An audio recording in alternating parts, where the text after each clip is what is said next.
Everyone knew Sundar Pichai as the calm and brilliant CEO of Google, a man who helped shape the digital world people used every single day. But very few knew about his son, Kiran Pichai. He was quiet, humble, and never really appeared in the media. Unlike many other children of rich and famous people, Kiran didn't live his life in front of cameras or on social media. He stayed in the background, worked hard, and built his own path, one that no one saw coming.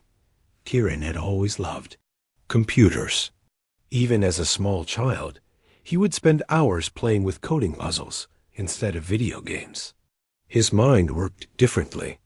While other kids were memorizing things for school, he was asking deep questions about how machines learned, how they made decisions, and whether those decisions were fair. His parents noticed his curiosity, but never pushed him. They gave him books, tools, and most importantly, time. Time to explore, fail, try again, and grow. By the time he was 17, Kiran had quietly built 3 AI tools, one of which helped small farmers predict weather patterns using only basic phones. He had also published a research paper on ethical machine learning, something most people don't even understand until graduate school. Even though he didn't brag about it, word slowly spread in the tech world. His ideas weren't just smart, they were thoughtful. He wasn't just trying to build the future. He was asking what kind of future was worth building. That's when the invitation came. Every year, Harvard held a special event called the Young Innovators Conference. It was meant for the best and brightest teenagers across the world who were doing interesting work in science, technology, and ethics. They were asked to speak, share ideas, and even debate with top professors. Getting invited to this conference was like getting a golden ticket. It didn't just mean you were smart. It meant people believed you had something important to say. Kiran didn't even apply. Someone had sent in his paper without telling him. He almost turned down the invitation. Public speaking made him nervous, and he didn't like being in the spotlight. But his mother reminded him of something his father used to say: "If you stay silent when you have something valuable to share, the world loses twice." That line stuck with him. So, with some hesitation, Kiran said yes. When he arrived at Harvard, the campus was buzzing with activity. Students ran between buildings, professors discussed ideas over coffee, and banners for the conference hung from tall brick walls. Kiran wore a simple gray jacket, jeans, and sneakers. He didn't want attention. He wasn't there to impress anyone. He just wanted to share what he knew and learn from others. But not everyone was so open-minded. One of the main speakers at the conference was a well-known professor named Dr. Elias Thorne. He was respected, sharp, and known for his strong opinions. Dr. Thorne had spent more than 25 years studying the risks of artificial intelligence. He often warned that the world was moving too fast with technology, and that most of the younger generation didn't understand the consequences. He believed in slow progress, strict rules, and deep caution. When he heard that Sundar Pichai's teenage son was invited to speak on the same stage, he wasn't happy. "These tech kids think they know everything," he reportedly told a colleague. "Just because his father runs Google doesn't mean he belongs here." Dr. Thorne wasn't alone in that thinking. A few professors whispered that Kiran probably got in because of his famous last name. Some even joked that the event was turning into a celebrity showcase instead of a serious academic platform. Kiran, of course, didn't hear any of this directly, but he could feel the tension. At the opening ceremony, the hall was filled with hundreds of people. Students from all over the world, researchers, journalists, and tech leaders had come to watch. The air was electric with excitement. One by one, young speakers took the stage, sharing bold ideas about clean energy, smart healthcare, and digital privacy. The audience clapped politely after each one. Then it was time for Kiran's session. He walked up to the stage quietly, holding a small tablet and a notebook. He stood next to three other speakers, two students and Dr. Thorne himself. The topic was a big one. Can artificial intelligence be truly fair?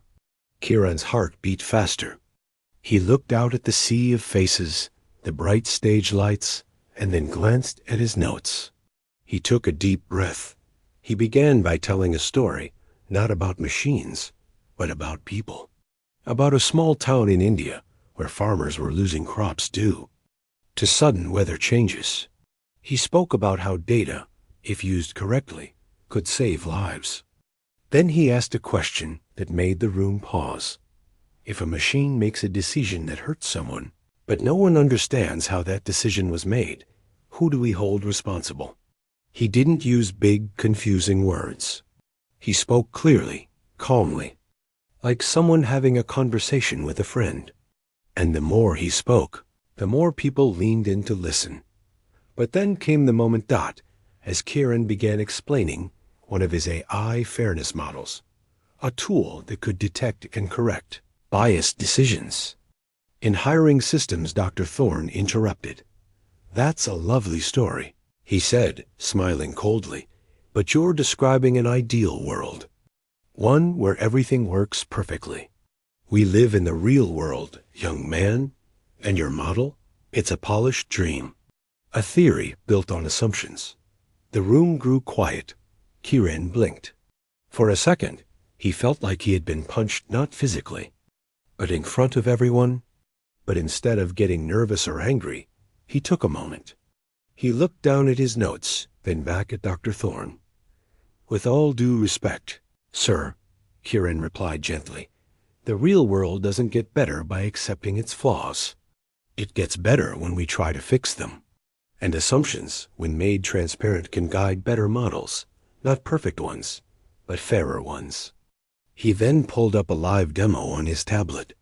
It showed how two nearly identical job applications, one with a male name, one with a female name, were treated differently by a common hiring AI. Then he showed how his model adjusted the bias in real time, producing equal results without breaking the system. The audience watched in stunned silence. Some students started nodding. Even a few professors leaned forward. Dr. Thorne didn't respond. Kiran finished his talk, thanked the audience, and walked off the stage without saying another word. That night, clips of the exchange were posted online. A simple title: 17-year-old school's Harvard professor with live AI demo. In just a few hours, it was trending on social media platforms around the world. But Kiran had no idea what was coming next. The next morning, the Harvard campus was still buzzing with excitement. People were talking, not about the keynote speakers or famous guests, but about the young boy who had stood calmly on stage and faced one of the university's most respected professors without blinking. Everyone remembered how he had responded not with anger, but with quiet confidence and facts. Sundar Pichai had become the center of attention overnight. In the student lounge, groups gathered around phones and laptops, re-watching the clip. In classrooms and dining halls, students were discussing the fairness of artificial intelligence, quoting Kiran's words. Some said it was inspiring to see someone so young stand up for his ideas. Others were simply surprised by how calmly and clearly he had explained something as complex as machine bias. One student even said, "I learned more from him in 10 minutes than I did in an entire semester of lectures." But not everyone was impressed. In one of the staff rooms, a few senior professors sat quietly over their coffee. One of them, Dr. Morton, frowned as he replayed the video clip. It was well handled, he admitted, but he made Thorne look foolish. That's going to cause waves. Dr. Elias Thorne himself had not spoken publicly since the event. He had left the auditorium right after the panel, walking briskly through the halls with his coat over his arm. People who saw him said his face was unreadable, not angry, not sad, just distant, like he was thinking very deeply about something. Meanwhile, Kiran tried to go back to his normal schedule. He had 2 more days at the conference and planned to attend other student talks, join some group workshops, and meet researchers who were working on things he admired. But it was impossible to move quietly now. People recognized him. Students asked for photos. Reporters waited outside buildings, hoping to get a quick comment. He didn't like the attention. In fact, he found it a little uncomfortable. He hadn't planned to win anything or become a headline. He just wanted to be part of a meaningful conversation. And now it felt like people were turning his moment into something bigger than it was meant to be. Back at the university media office, staff worked overtime to deal with requests from news agencies. Some articles were already online with titles like Sundar Pichai's son outshines Harvard expert, or Teen Genius stuns tech world with live demo. Even news outlets from other countries were picking up the story. The video clip had now reached millions of views. But what bothered Kiran the most were the comments. While many praised his calm attitude and his thoughtful ideas, others accused him of showing off or using his father's name to gain a platform. Would he be invited if he wasn't Sundar Pichai's son? Some asked. Easy to talk about fairness when your life is already perfect. Others wrote. He knew he couldn't control what people thought, but it still hurt a little. His father had always taught him, people will praise you too much and criticize you too much. Neither of those things define you. Stay steady. He tried to remember that dot in one of the afternoon workshops. Kiran sat in the back row, quietly listening to a speaker discuss digital health tools. After the session, a girl named Layla, a young inventor from Egypt, came over and sat beside him. You okay? She asked softly. Kiran looked at her, surprised. Yeah, just tired. I saw what happened yesterday, she said. That wasn't just impressive. It was brave. Thorn is scary. Most of us would have frozen if he challenged us like that. Kiran smiled slightly. Honestly, I was scared. But I didn't want to run away from the truth. If I believe something is right, I have to say it.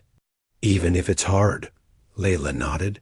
Well, just know most of us are proud of you. Not because you embarrassed anyone, but because you reminded us we can speak with honesty and kindness. That's rare. That small moment gave Kiran strength. It reminded him that this wasn't about winning or losing. It was about sharing ideas and making space for others to do the same. But trouble was still growing behind the scenes. Dr. Thorne had sent a formal letter to the conference board. He argued that the panel format had been unbalanced, that student participants should not be placed in debate situations with senior faculty without proper preparation, and that the event had turned into a media circus. He didn't name Kiran directly, but it was clear who he meant. He asked that future events follow a different format and give more weight to experienced scholars. The board was divided. Some members felt Thorne had a point, others thought he was just trying to protect his pride. Meanwhile, Kiran received an invitation to speak on a popular tech podcast. The host, known for asking tough questions, wanted to talk about the incident and how it feels to school a Harvard professor. Kiran politely declined. He also turned down interview requests from 3 major news outlets.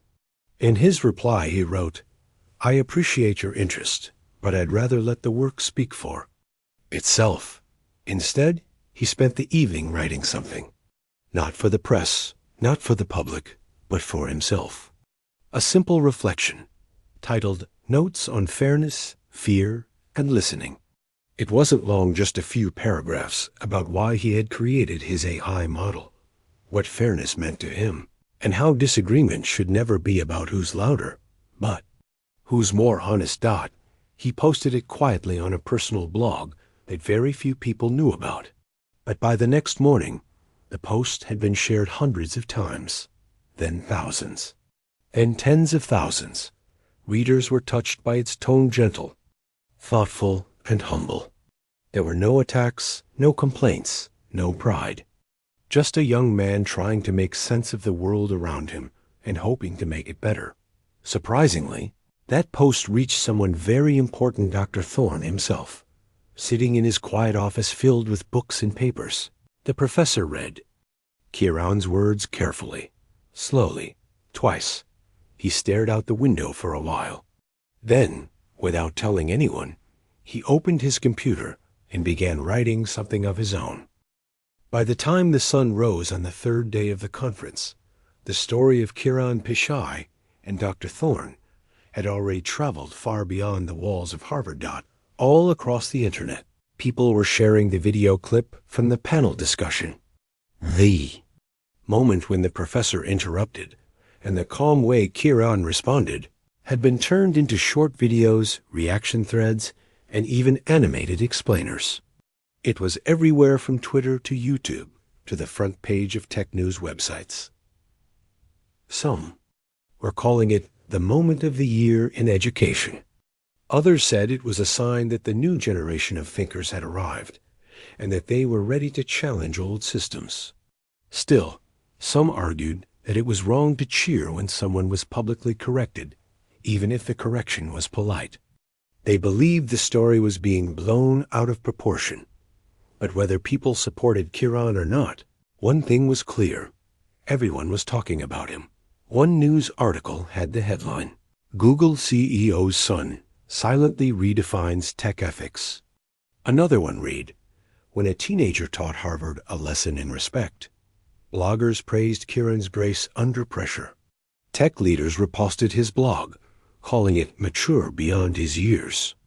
A few professors even used his panel clip-in. Their online classes as an example of civil debate. Soon, larger platforms picked up the story. A major morning news show requested a live interview. A business magazine asked to do a full feature on Kiran's background and vision. Even a well-known documentary filmmaker reached out, saying he wanted to make a short film about young voices shaping the future. But Kiran said no to all of them. He didn't want fame. He didn't want attention. He didn't want to be known as the boy who corrected a professor. That wasn't the story he wanted to tell.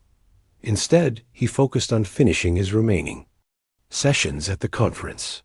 He attended a few lectures, joined a group project on data ethics, and helped a group of younger students understand how AI bias can affect people's daily lives, like getting a loan or being chosen for a job interview.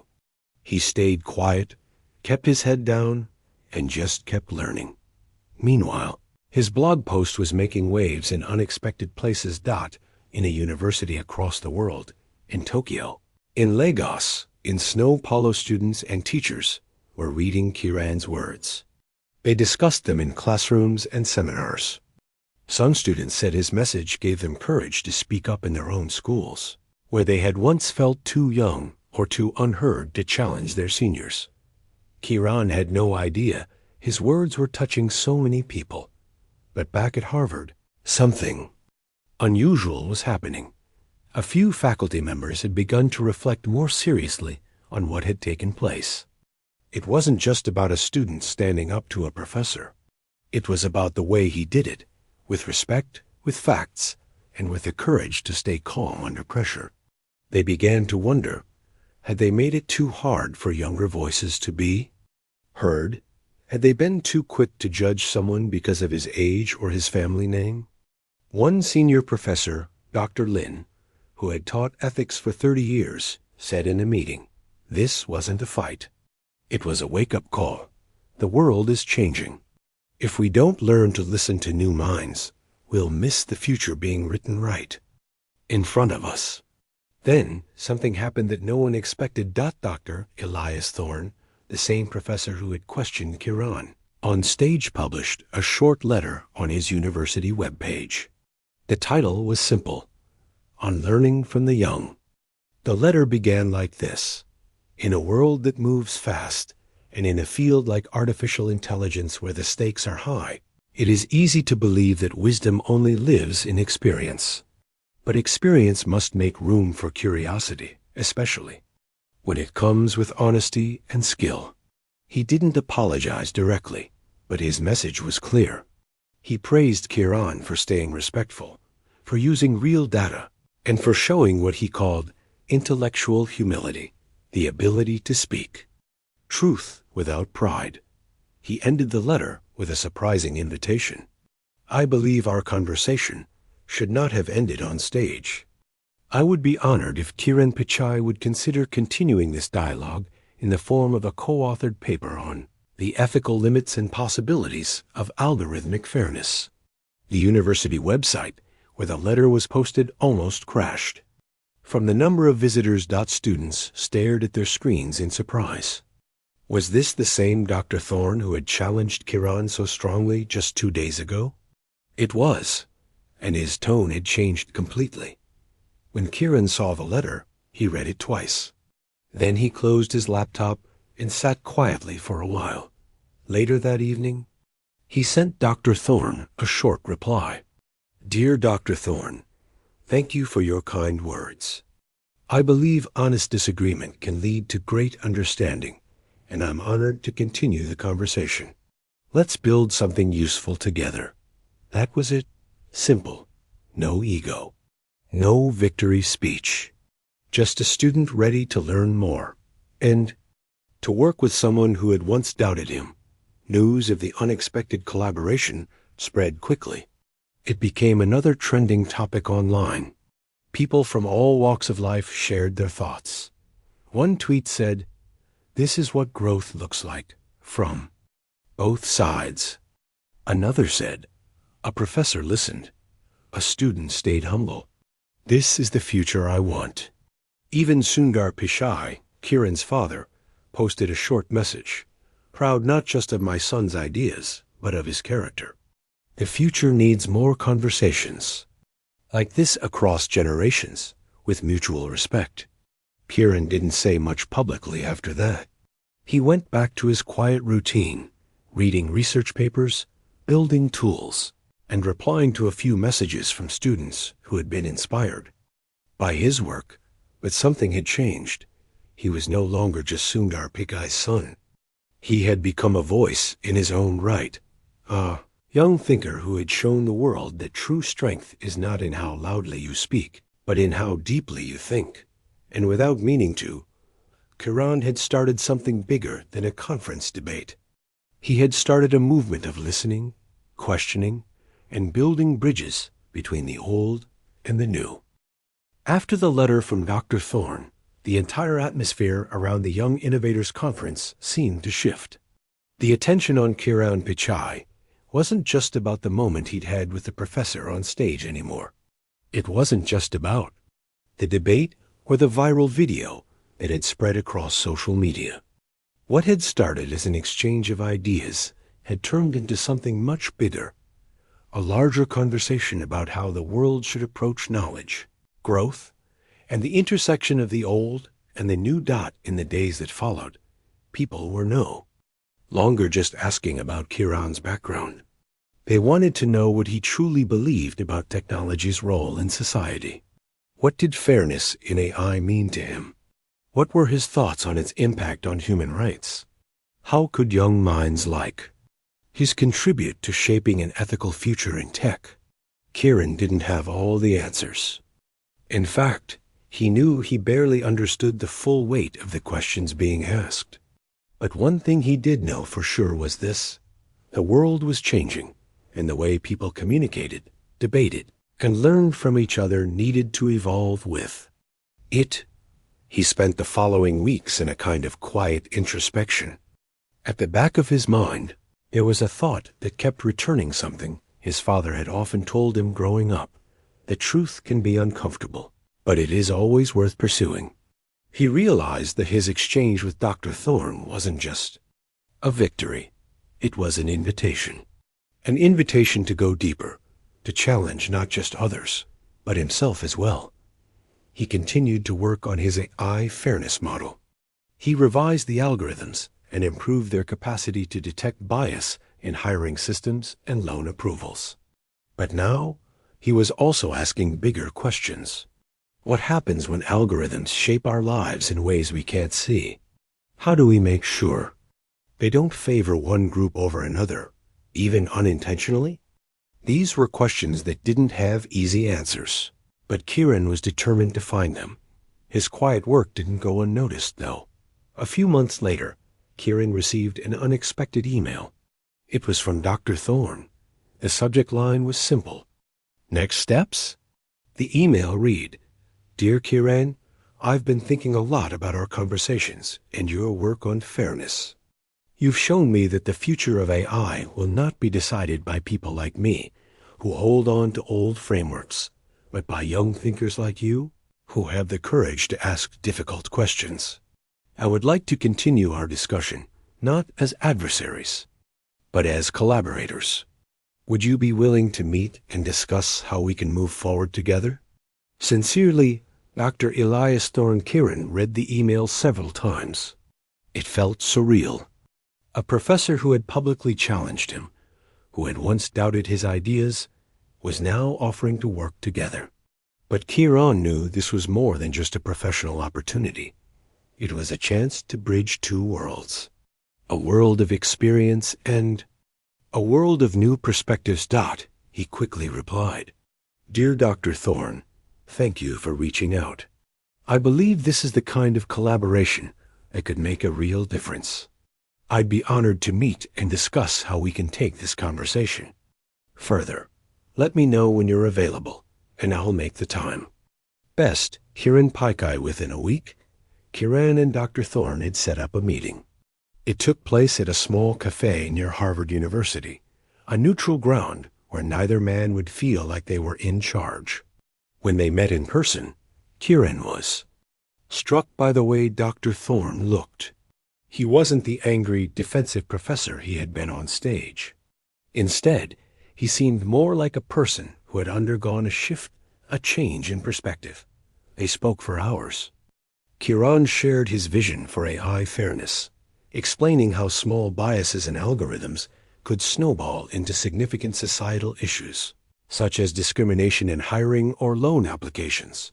Dr. Thorne, for the first time, listened intently. He didn't interrupt. He didn't dismiss Kiran's ideas. Instead, he asked questions. He challenged Kiran to think even deeper. And Kiran, in turn, challenged him back, reminding him that the future wasn't just about following traditional paths, but forging new ones. By the end of the meeting, they had agreed to write a joint research paper. Their paper would explore the ethical implications of AI, focusing on the transparency of algorithms and how they could be made more accountable. It would be a groundbreaking paper, combining Dr. Thorne's decades of research with Kiran's fresh, innovative approach. For Kiran, this collaboration wasn't just about writing an academic paper.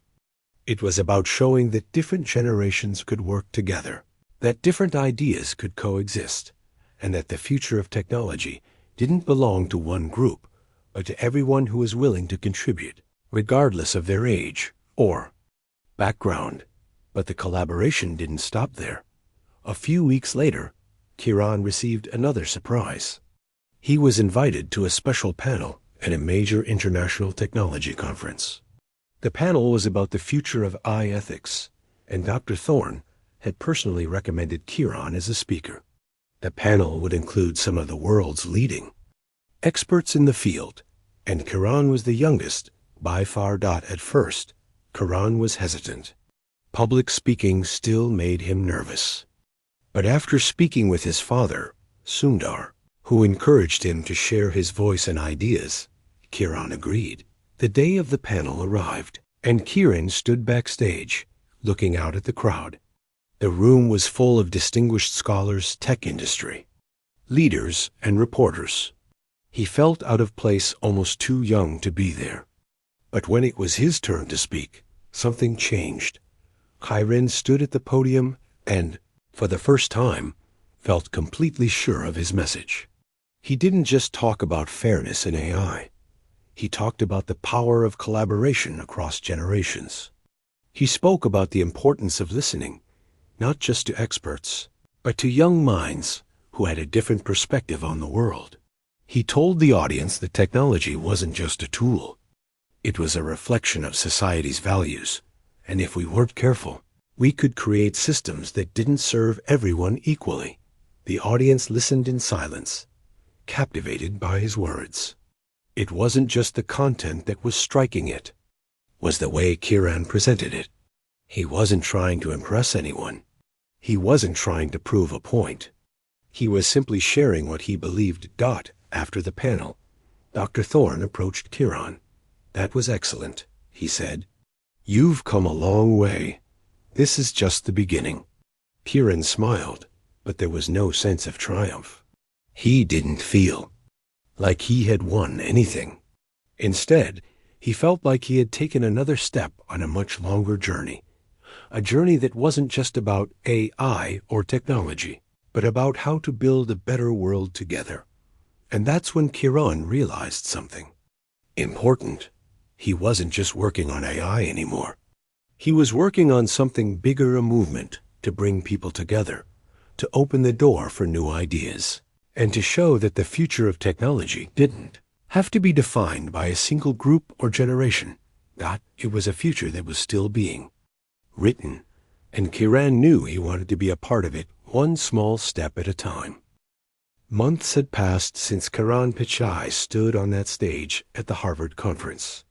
The moment that had once shocked the world had now become a symbol of thoughtful conversation, mutual respect, and the importance of listening across generations. But Kiran's life had not returned to how it was before. Everything had changed quietly, but deeply since then. His research on fairness and artificial intelligence had received global attention. Universities and think tanks around the world had started studying his ideas and testing his models. More importantly, students, especially young ones, had found courage in his story. They realized that age wasn't a limit when it came to making a difference. What mattered most was truth, kindness, and the courage to ask important questions. Kiran had also completed the research paper with Dr. Thorne. It was published in one of the most respected journals in the field. The title was Shared Vision: Building Ethical AI Together.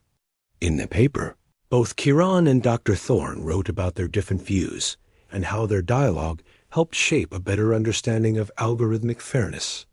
It wasn't just a technical paper. It was also a story of growth, respect, and collaboration. The paper was praised by many, not just for its content, but for its message. That disagreements, when handled with care, could become stepping stones toward progress. But even after this success, Kiran remained humble. He stayed away from big interviews and shiny offers. He was grateful for the attention, but he knew he still had a lot to learn. For him, this journey wasn't about fame. It was about purpose. One day, he received a message from a small school in a remote village in India. The message was from a teacher who had read his paper and watched the video from the Harvard panel. The teacher wrote, "Your story reached even the small classroom where I teach.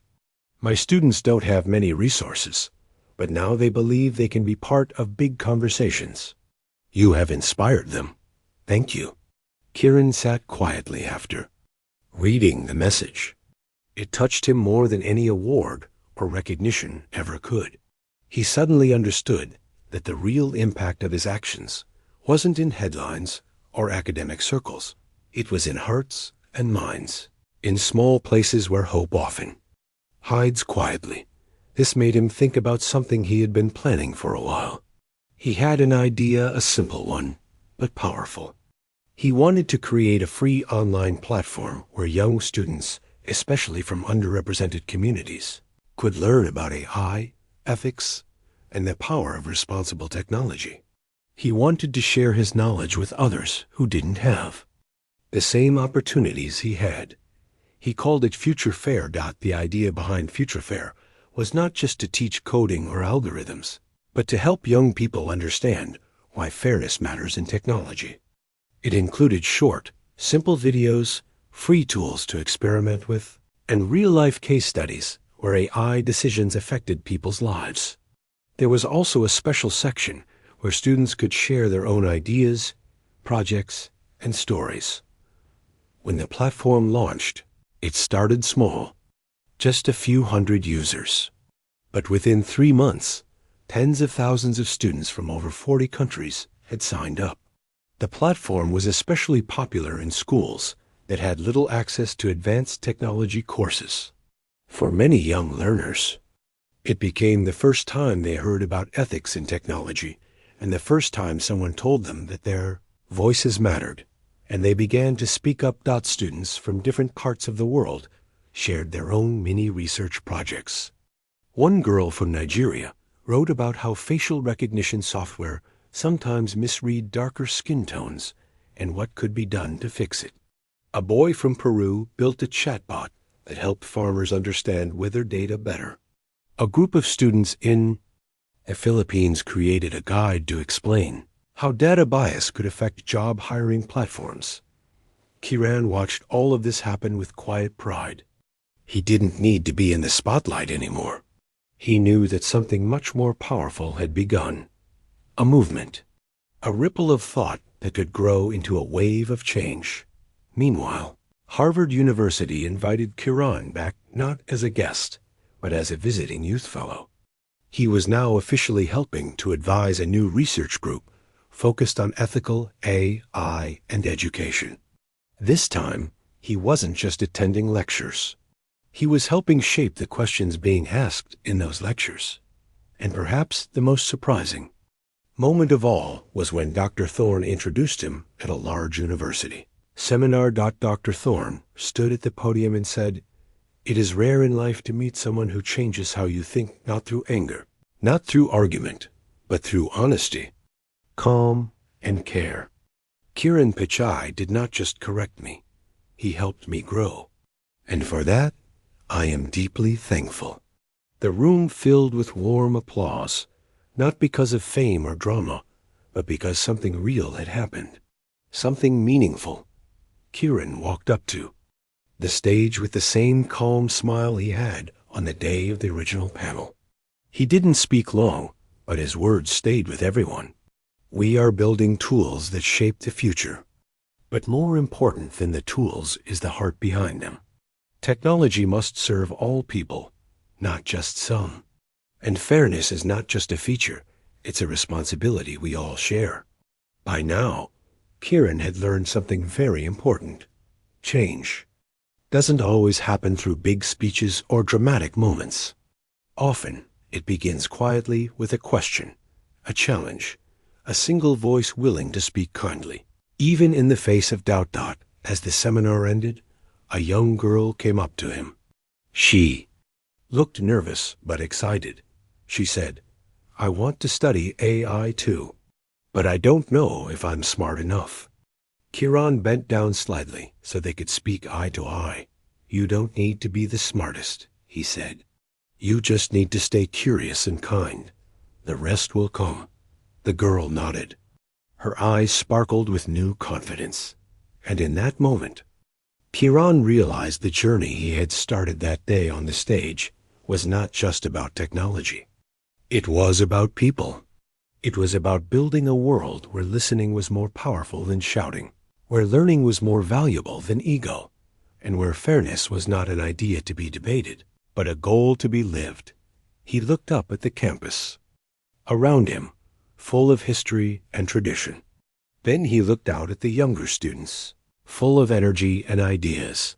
The future was coming, and it was bright, not because of one person, but because of all the voices that now felt ready to speak.